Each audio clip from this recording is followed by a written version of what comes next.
I suppose the only reason I'm standing here is because of the censorship that I have experienced over the last few years. In 2017, I was a psychotherapist. I wrote about, mental health. I'd had a couple of books out. I was just releasing a book about bullying, and it was August 2017. And I noticed I was reading a newspaper in a cafe, and I saw this off-the-wall story about Cyril Doty, who had fought the Canadian government for the right to register. Cyril Doty is a they, them, non-binary person, and they fought the Canadian government and won for the right to register their child as you, neither male nor female, but you, which could stand for unknown or unassigned. And I put down the paper and I thought, this is mad. I'd been kind of reading bits and pieces around gender because I'd had a very strong experience when I was a kid. And when I was a kid, I wanted to be a boy for many years. And it was very intense and it was very strange. It was very isolating. And I grew out of it, and I was very glad to eventually become comfortable in my own skin and become a mother eventually. And so I kind of had always watched trans issues with interest, kind of thinking, I always looked at anybody who I met who was trans from the time of, let's say teen years onwards, as, I could have gone down that road, that they must have got stuck in that thing I was in. So I'd kind of had an insight, and off I went. Didn't have anything to do with the world as such of transgender. And so many, many years later, I qualified to become a psychotherapist. Many, many years after that, I decided to write that article, very much inspired by this crazy Cyril Doty story of the baby who had been born perfectly healthy, and there was no doubt about the infant's sex, and yet the parent thought it was appropriate to inflict their ideology on the baby and registered them as you, neither male nor female. So I wrote the article, and as a result, I got asked to do a film called Trans Kids, It's Time to Talk. And the premise of the film, it was released in 2018, was could any of the 4,000% rise in girls who are seeking medical transition, could any of them be like me, who actually went through a very strange experience for many, many years, came through it and was perfectly happy in their own skin and glad that they didn't go anywhere near medical transition.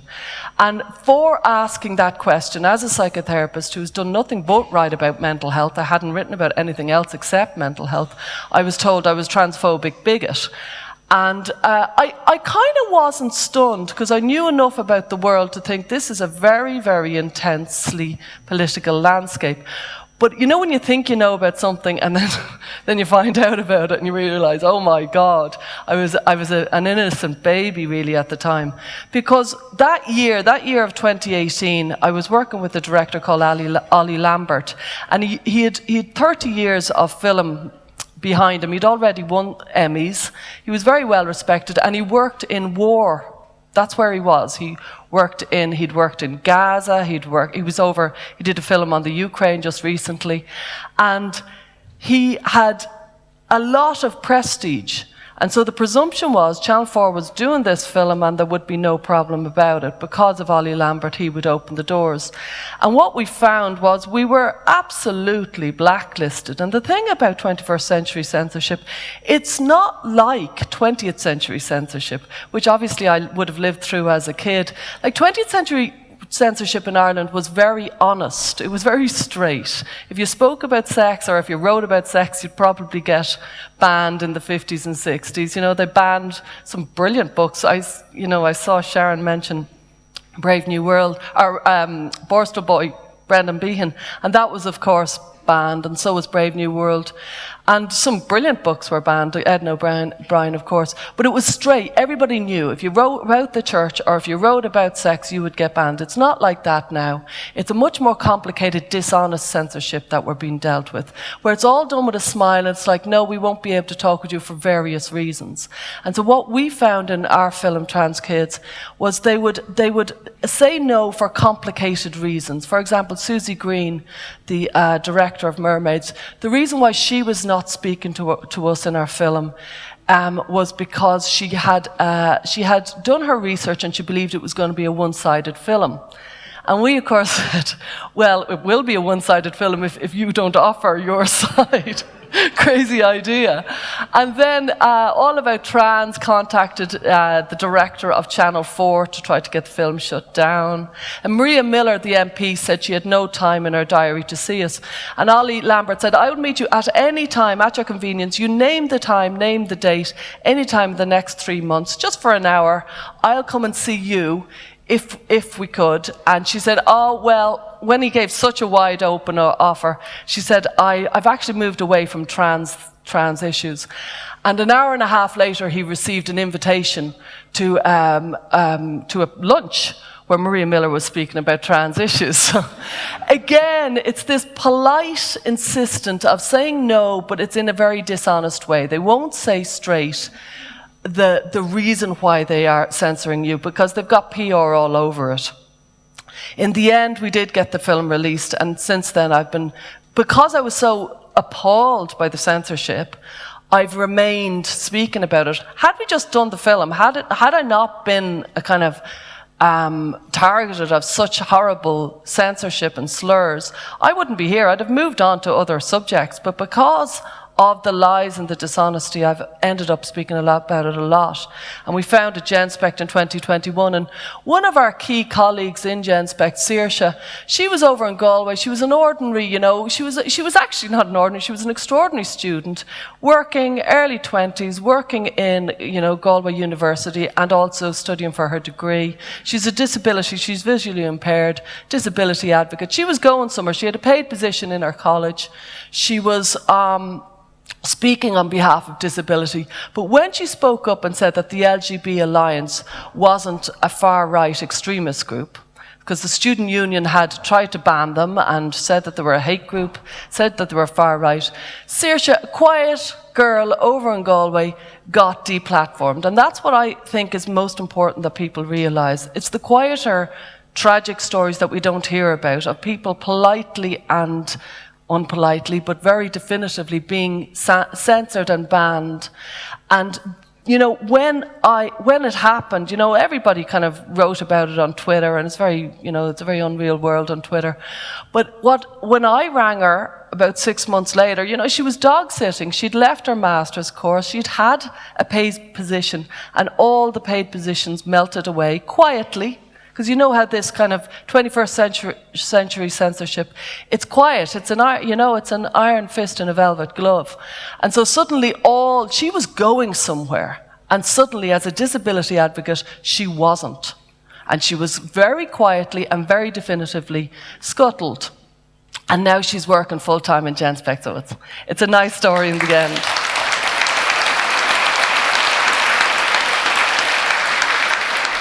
But just recently, I've been, going on, bleating about really gender and mental health for many years now. We founded GenSpect around 2021, and we've been everywhere speaking about it. And I continue to write and think about mental health in general, and I released a book in March this year.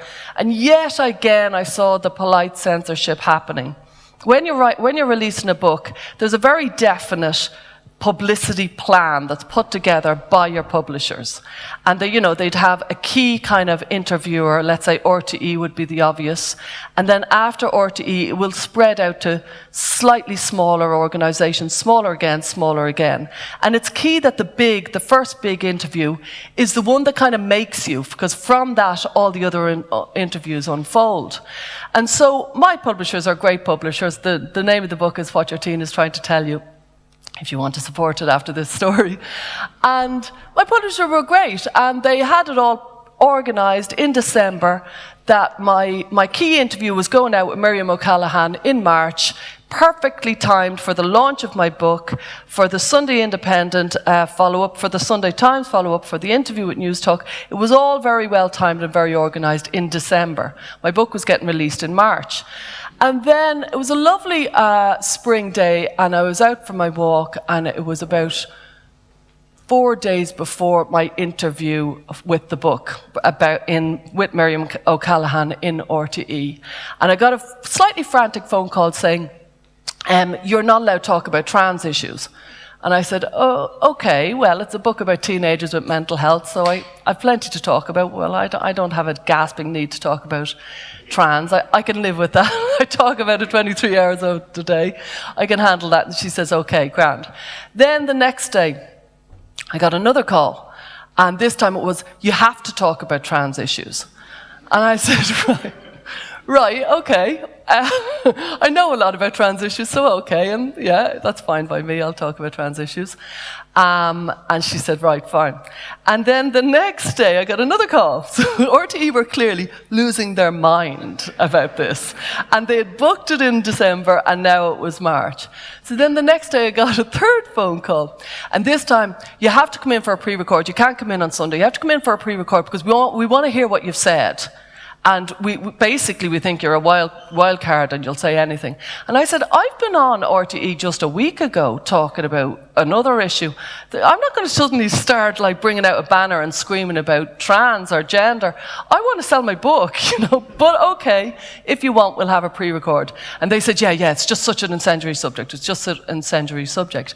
A key aspect of this is the year before, which is 21, which is June 2 years ago, Liveline had taken it upon themselves to talk about what had happened outside the National Women's Council when women were treated incredibly badly and when women were called transphobic bigots because they wanted to let women speak, as they say. And they wanted to kind of basically say what Helen, was putting forward, that, it's perfectly fine for a woman to declare the fact that she's a woman and to discern who isn't a woman in her space. And Liveline had done a series of brilliant interviews over 3 days. As a result, RTE went into meltdown because Dublin Pride, not a huge organisation, but anyway, Dublin Pride took away their affiliation with RTE, and RTE clearly felt shamed, and they felt like they had been told that they were transphobic, and they had basically learned their catechism, and they decided that they were from now on going to be strenuously pro-trans. So that had happened just before the kind of meltdown that happened with myself and my book. So on the fourth day, they had said I had to do a pre-record. I said, yeah, fine, I'll do a pre-record. And then on the fifth day, they rang again. It was unbelievable at this stage. And every time the phone rang, I was like, oh, here we go. And funnily enough, I seemed to be on my walk every time they rang. And so they rang again, and I says, hi. And she goes, we can't do it. There's nothing we can do. We can't do it. There's nothing. We've been fighting everybody. We can't do it. And she was lovely. In fairness, this producer, I really felt my publishers were on my side, the producer in RT was on my side. I really felt it. I really felt Miriam O'Callaghan really wanted this interview to go out. And I said, you can't do this. My book is literally just about to be published. We've got all the publicity. We've got everything organised. You can't just pull it like that the day before, especially because I've effectively said yes to all your crazy demands over the last 5 days. And she said, there's nothing we can do. She was clearly upset and distressed, and I was really, really, really thrown by it. It's the quiet censorship that you're just, where do I go with this? Do I say this to everybody, or do I just kind of take it? Because most people take it. Most people, because they want to get another gig, they'll take it. At the same time, I got contacted by Brendan O'Connor. He had already blurbed another book that I had. And you know the way you might use a comment from a famous person and put it on your book? Well, people do it, you know what I mean? So it's not necessarily, but I was told to take it off this book because I hadn't written it, he hadn't said it about this book, but he had said it about that book. And so my publisher said, I said, has that ever happened before? They said, it's never happened. No, it's never happened. No, this is completely unusual. When somebody speaks about you, he said something like I was sensible or something like that. Something radical like that. Sorry, I'm going on. I'll just finish this story. And so, so at the same time, he was getting his name removed from the cover of my book. Miriam O'Callaghan's was cancelling the show. Then in the end, I rang up and I gave a pretty impassioned, you've got to have me on. They wouldn't have me on. So then in the end, I went off with my, with the other stuff it was a pretty crappy way to kind of publicise your book. And in the end, I did get on. It was about 2 weeks later. I basically harassed them, and they were very, very good. They wanted me to get on. It wrecked the publicity of my book, but they were decent enough to get me on in the end. And eventually, in the middle of the interview, they asked me about gender, and I spoke about it for about one sentence. We moved on. It was a complete non-event in the end. And all I could say was, clearly RTE were having an absolute meltdown. They're frightened of gender, they're frightened to speak about gender, all the national media, they're frightened of it, and they're pretending they're not. And that's the big key about this. It's a dishonest type of censorship where they pretend it's just you. You're awkward, you're a wild card, you're shooting your mouth off, when actually it's not you, it's them. They're frightened, they've been bullied, and they're afraid to poke the alligator, as they say. So thank you very much.